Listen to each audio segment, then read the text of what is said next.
Esse massacre de Nanquim, às vezes é chamado de estupro de Nanquim, porque os japoneses cometeram uma onda de estupros a mulheres chinesas, que foi um negócio absurdo. Jovens, muito jovens. Às vezes crianças, relatos assim do tipo, pegando civil e amarrando em árvore pra treinar a baioneta. No rio que passa na cidade completamente vermelho de tanto cadáver, tanto sangue, uns relatos as assim. fotos meio que mostram isso. É desse nível. O Japão, acho que todo mundo que tá assistindo, ou quase todo mundo, já deve ter visto o Japão no mapa. Sim. Tem 2 ilhas principais e várias outras ilhas ao redor, mas ainda assim é um território muito pequeno. O Japão, especialmente ali do fim do século XIX pro XX, ele começa a ter ambições do tipo, olha, porque qual é o problema? O Japão começa a se industrializar muito rápido, só que a industrialização requer recursos que às vezes os japoneses não tinham, como borracha, petróleo. Os japoneses tinham uma carência de petróleo muito grande, até os alemães também, mas não tanto quanto os japoneses, até onde eu sei. E então assim, nós somos uma grande potência.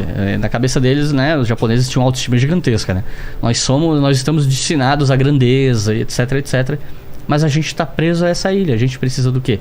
Território. A gente precisa ir atrás de territórios para gerar os recursos que a gente precisa. Aí, como eu falei, houve ali uma ascensão do, abre aspas, fascismo no Japão. Tem gente que questiona essa nomenclatura pro caso japonês, mas enfim, eu vou chamar assim por uma questão de... Pra ficar mais fácil. Pedagógico. Mas saibam que há controvérsias em torno disso. E aí a gente tem... o primeiro grande movimento do expansionismo japonês da década de 30 é quando eles invadem a Manchúria em 1931. A Manchúria é uma região ali mais ou menos no nordeste da China e é uma região riquíssima em recursos naturais. Muito, muito rica.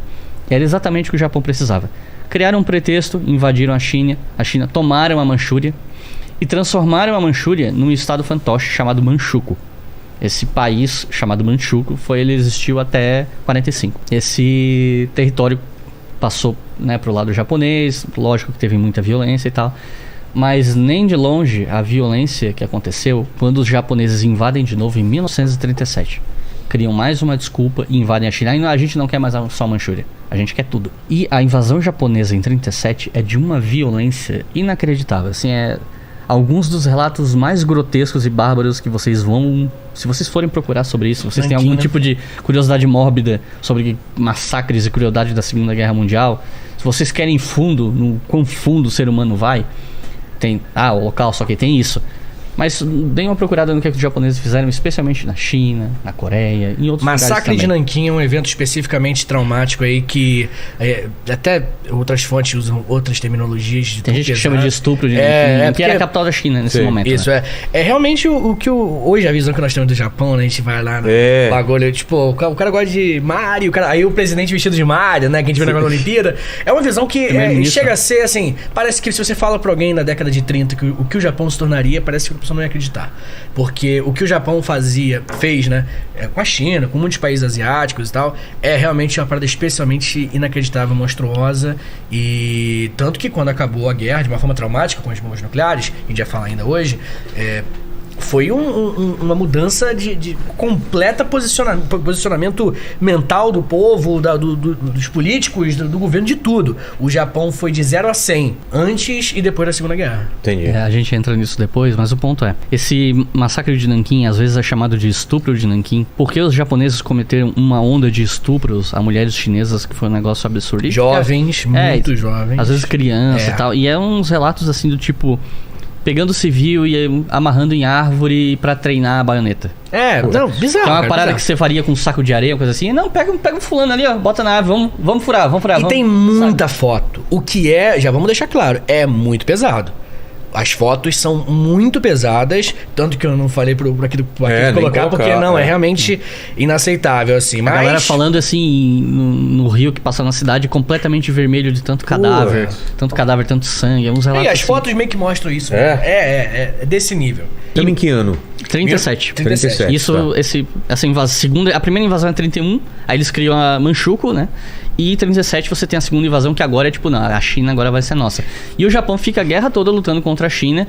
E aí, dentro da China, você tem uma divisão muito grande entre os comunistas, que tinham uma certa força, e você tem o presidente da China, digamos assim, o Chiang Kai-shek, que era do grupo mais nacionalista, que era, assim, militares de direita. Vou colocar desse jeito pra ficar bem didático. E assim, o Chiang Kai-shek e os comunistas, eles tinham ali um ódio mortal. Você tem vários casos de massacres que o Chiang Kai-shek comete contra grupos comunistas, etc. Mas só que na guerra, eles pensaram, pô, a gente tem que proteger a China. A gente tem que... os comunistas do Mao Tse-tung, inclusive, ele vai estar lá, né? O Mao Zedong, ele vai estar lá, ele se alia ao Chiang Kai-shek para lutar contra os japoneses. Então é parte importante. Mas você perguntou do ano, então acho que vale a pena relembrar o ouvinte, só para se localizar no espaço-tempo. Estamos falando antes de 1939. Mais especificamente quando a Polônia é invadida e começa a Segunda Guerra. Tá? Mas na Ásia, a gente chama de Primeira Guerra Mundial o período que vai de 1º de setembro de 39, né, até... A Segunda Guerra, no caso. Segunda Guerra, isso, desculpa. Aí a guerra acaba dia 8 de maio na Europa e tal, 9 de maio na Rússia. Depois ela acaba definitivamente em agosto, eu esqueci o dia exato. Acho que é 9. Não, 9 de agosto é a bomba eu acho que de Nagasaki, se não me engano. Então acho que do dia 12 por aí. Foi um pouco depois. Mas, tecnicamente falando, a Segunda Guerra já tinha começado na China. É mesmo? Pra eles? Pra eles já tinha começado. O evento Ásia, lá é tratado assim. Ah, é? A Segunda Guerra já tinha começado lá em 37. E se você parar pra pensar que a Itália invadiu a Etiópia em 35 ou 36, agora eu esqueci a data exata, mas os italianos tomam a Etiópia, alguém pode querer interpretar que a Segunda Guerra começa na África em 35, com a tomada da Etiópia e tal. Tem essa leitura também. Porque Mussolini, ele tinha ambições assim não, a Itália vai voltar a ser uma grande Roma, um grande império, como foi no passado. Só que os territórios extra-mar da Itália eram paupérrimos, assim. A Itália não era uma potência e não foi a guerra inteira. Tanto que a Itália coleciona fracassos militares na guerra, que são enormes, sabe? Eles tiveram uma atuação ali no norte da África, não sei o que, mas, cara, eles sofreram tantas derrotas humilhantes. Uma vez eu tava dando uma aula para uma turma de graduação, e era uma aula sobre Primeira e Segunda Guerra e tal, né? E eu me lembro que um aluno perguntou assim, a gente ouve tanto falar dessas batalhas envolvendo Japão, Alemanha, mas e a Itália? Não fazia parte do eixo e tal? E eu falei, olha, normalmente a Itália não aparece tanto na cultura pop de Segunda Guerra, digamos assim, porque eles colecionaram fracassos, e a gente vai comentar um pouco disso aqui, né? Entendi.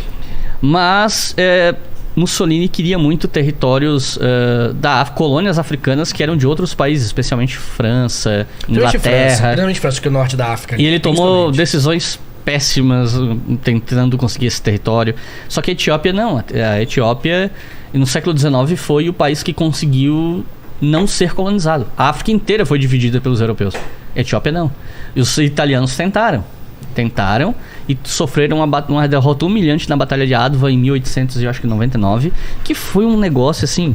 Eles tomaram um sarrafo dos etíopes absurdo.